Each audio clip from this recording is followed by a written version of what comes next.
Hello বন্ধুরা, আজকে নিয়ে চলে এলাম একটা নতুন পদ্ধতিতে একদম ইউনিক রেসিপি। এটা কিসের লাড্ডু বলুন তো? বুঝতে পারছেন? নারকেল আর তিলের লাড্ডু না, এটা হচ্ছে এই যে দেখেছেন, সবাই চেনেন কিন্তু একে। এটা হচ্ছে পেঁপের লাড্ডু। পেঁপের লাড্ডু বানানোর জন্য আমি প্রথমে পেঁপেটাকে ভালো করে ধুয়ে কেটে 4টা ফালি করেছি। 4টা ফালি করে ওই যে মাঝখানে আঁশওয়ালা ছিল ওটাকে আমি চামচ দিয়ে চেঁচে ফেলেছি একদম পরিষ্কার, কি যেন না থাকে।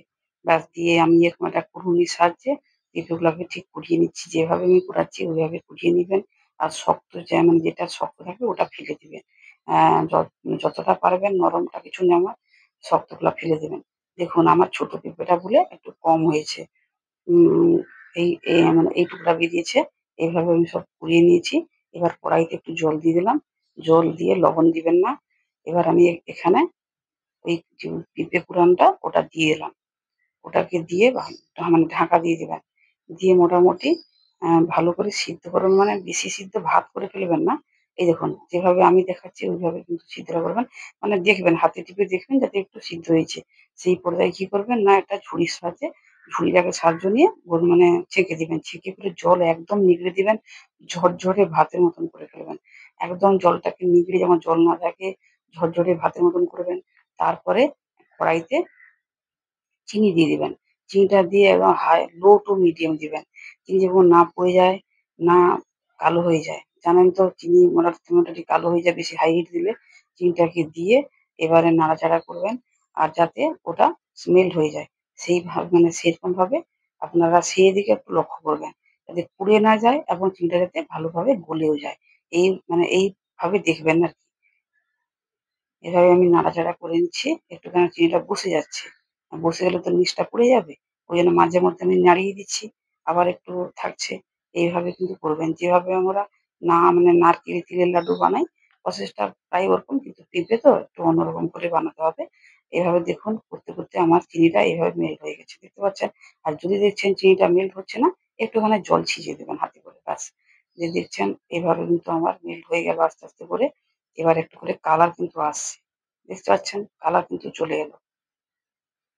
আমি এখানে তিলের লাড্ডু মানে নাড়ু করব তো, সেইজন্য আমি একটু হোয়াইট রাখবো। মানে সাদা, সাদা একটু রাখবো, বেশি কালার করব না। ব্যাস আমি এ পর্যায়ে কি করলাম না, আমার তো মেল্ট হয়ে গেছে, সেইখানে আমি পেঁপে ফোড়নটা দিয়ে দিলাম, সিদ্ধ পেঁপেটা দিয়ে দিলাম। আর তার উপরে একটু তিল ছড়িয়ে দিলাম। তিল ছড়িয়ে ভালো করে আমি নাড়াবো। যতক্ষণ না এই জলটা মানে এই যে চিনির যে মানে রসটা যতক্ষণ না মানে পেঁপের গায়ে লেগে যাচ্ছে, মানে আঠালো ভাব আসবে, যেভাবে নাড়ু বানানো হয় এইভাবে ওরকমভাবে কিন্তু পাকাতে হবে এটাকে। ধৈর্য ধরে সময় নিয়ে কিন্তু পাকাবেন, হাই হিট করবেন না, লো টু মিডিয়াম। এইভাবে কিন্তু সময় নিয়ে আস্তে, আস্তে করে কিন্তু চিনির মানে রসটাকে পেঁপের মধ্যে ঢোকাতে হবে। এই দেখুন কালারও চলে এসছে, দেখতেও ভালো লাগছে। দেখুন কতটা পেঁপে ছিল কতটুকু হয়ে গেল। কোনো ব্যাপার না।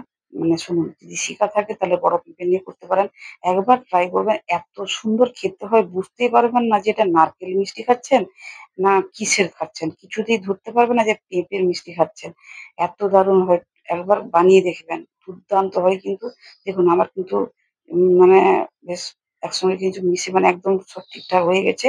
আমি সেভাবে তুলে নিলাম। তুলে নিয়ে এই দেখুন প্লেটে দেখুন কালারটা দেখুন কত সুন্দর এসছে। দারুণ! এবার আমি এটা গরম হাতে করে, মানে গরমটা উষ্ণ গরম থাকবে, যেমন নাড়ু মারা হয়, শক্ত হলে কাঠ হয়ে যাবে। একটু হাতে করে জল নিয়ে তেল দিয়ে ভালো করে আমি গোল, গোল করে পাকিয়ে নিচ্ছি। আর উপর থেকে আমি তিল দিয়ে আরেকটু তিল দিয়ে ভালো করে ছড়িয়ে দিলাম আর সেবও নিলাম। খেতে দারুণ হয়েছিল। কিছুতেই বুঝতে পারবেন না যে এটা নারকেল না এটা কিসের। কাউকে খাওয়ানোর আগে বলবেন না এটা কিসের ছিল। ও বলতেই পারবে না আমি কথা দিলাম।